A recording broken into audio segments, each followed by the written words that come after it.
twishimiye kubasanga ku Mugisha wawe TV, kare tubahane ikaze ku biganiro byacu tudahwema kubagezaho. Hanyuma tuributse umuntu utarakora subscribe, gukora like, comment, share ndetse no gukanda ku kazogera kugira ngo mujye mubana natwe mu nkuru zacu tuba twaguteguriye ibiganiro tugutegura bitandukanye. Hanyuma rero wanaduhaye igitekerezo cyangwa inyunganizi aho ngaho muri comment, ndetse ukanasangiza inshuti n'abavandimwe iyi nkuru tuba twakugejejeho zitandukanye nziza zirimo ubutumwa butandukanye ndetse n'amakuru abagezweho. Hanyuma rero ukanakora subscribe aho ngaho rwose ku Mugisha wawe TV, aho ndetse ugakora no kukazogera kugira ngo ujye ubona inkuru zacu tukugezaho. Hanyuma tugiye kubagezaho rero amwe mu makuru twaguteguriye kuri uyu munsi. Hanyuma rero tugiye kubabwira ko ari umugabo wibye inka akayishyira muri supaneti mu buriri bwe. Reka tuze tubirambure. Akarere ka Gakenke mu murenge wa Kivuruga, umuturage yibwa inka, hanyuma ubuyobozi buraza burayishakisha bufatanyije n'abaturage barayishakisha, ariko haboneka ibirenge by'inka cyangwa se aho inka yanyuze, ariko ibirenge byerekezaga ku rugo rumwe rw'umuturage. Aho ngaho bahita bajya kuhashakira, dore ko bari bayishatse iminota myinshi bayibuze. Bahageze rero basanga ibirenge by'inka ku rugo rw'umuturanyi batakekaga ko wenda ashobora kuba yiba, cyangwa se batakekaga yuko inka ishobora kuba iri mu nzu iwe. Hanyuma rero ubuyobozi bufata umwanzuro wo kujya mu nzu, ariko mbere yaho yabahakanira aravuga ati shwi, nta nka iri hano rwose, musubire inyuma, nta nka iri hano. Hanyuma rero ubuyobozi ndetse n'abaturage bari bariye karungu, ubuyobozi bufata icyemezo cyo kwinjira mu nzu bagasaka. Hanyuma rero ubwo nyirayo yavugaga ati reka twinjiremo, inka yumvishe ijwi rya shebuja maze ihita yabira. Hanyuma rero nyiri ukuyisha aho ngaho mugabo wo kuri urwo rugo yahise yirukanka, bajya kureba inka bayisanga ku buriri rwose. Nimvuga ku buriri ubyumve, ni kuri matera, si kuri matera gusa ahubwo kuko yayishyize no muri supaneti imbere rwose, yayishyize imbere kuri supaneti. Igitangaje, ahita afata ikiziriko cy'iyo nka akizirika ku gitanda ayirekera aho ngaho rwose. Muri kubibona ku mafoto yacu ku mashusho y'Umugisha wawe TV yuko rwose inka iri mu mashuka muri supaneti aho ngaho imbere, yayiziritse ku gitanda, niho iyo nka bayisanze. Uwibye inka rero yahise yirukanka, ubu ngubu aracyarimo gushakishwa n'inzego z'umutekano kugira ngo abiryozwe avuge impamvu yibye inka y'abandi. Ariko rero inka yo yahise isubizwa nyirayo kuko yari ahari rwose. Ibyo ngibyo ntabwo ari ibintu byatinze, ubuyobozi bwese bufata umwanzuro wo gusubiza nyir'inka, nyine barayimusubiza.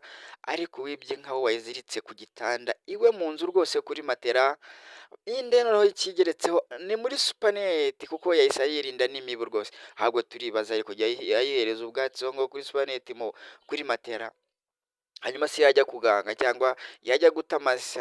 Ntabwo byoroshye.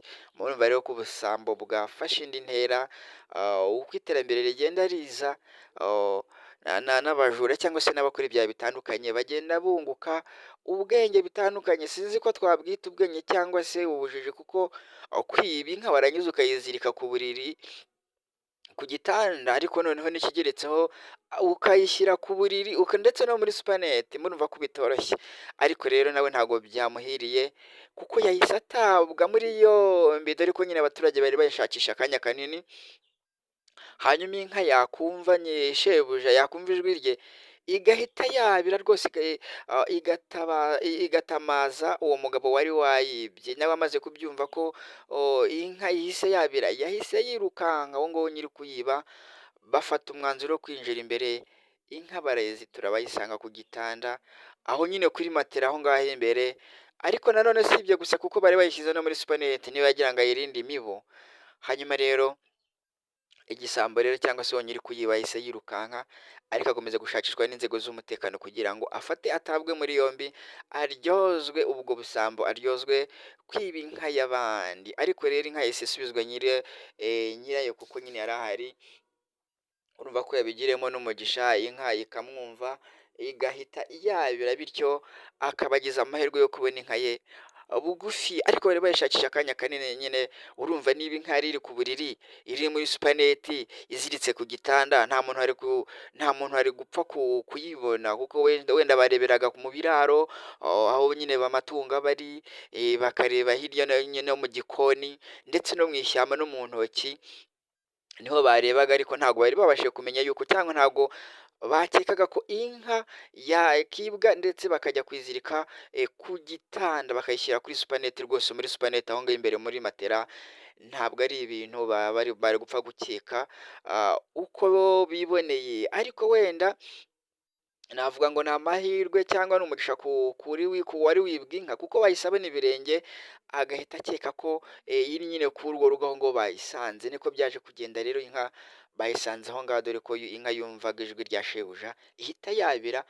Bafata umwanzuro wo kujya imbere bo kuyishaka, bayisanga ku buriri rwose imbere muri supaneti, umugabo yayiziritse ku gitanda cy'uburiri iwe. Umugabo rero yahise yirukanka, maze inka ubuyobozi bufata icyemezo cyo kuyisubiza nyirayo. Turabashimiye cyane rero, murumva ko bidasanzwe. Icyo tugusaba rero no kuguma ku Mugisha wawe TV, maze natwe twakugereraho aho utabasha kugera, ndetse twakugezaho inkuru zacu zitandukanye ndetse nziza zishyushye. Hanyuma rero kora subscribe, ukore like, comment, share ndetse ukane no ukazogera kugira ngo ujye ubana natwe mu biganiro byacu bitandukanye. Wanasangiza inshuti n'abavandimwe rero izi nkuru ziba zitandukanye tuba twakugejejeho, ukazibasharinga cyangwa ukaziboherereza, ukabohereza link, birashoboka cyane. Hanyuma ukaduha n'igitekerezo cyangwa inyunganizi aho ngaho muri komenti. Turagushimiye cyane rero wowe ukurikiye Umugisha wawe TV, ibiganiro byacu nakagaruka.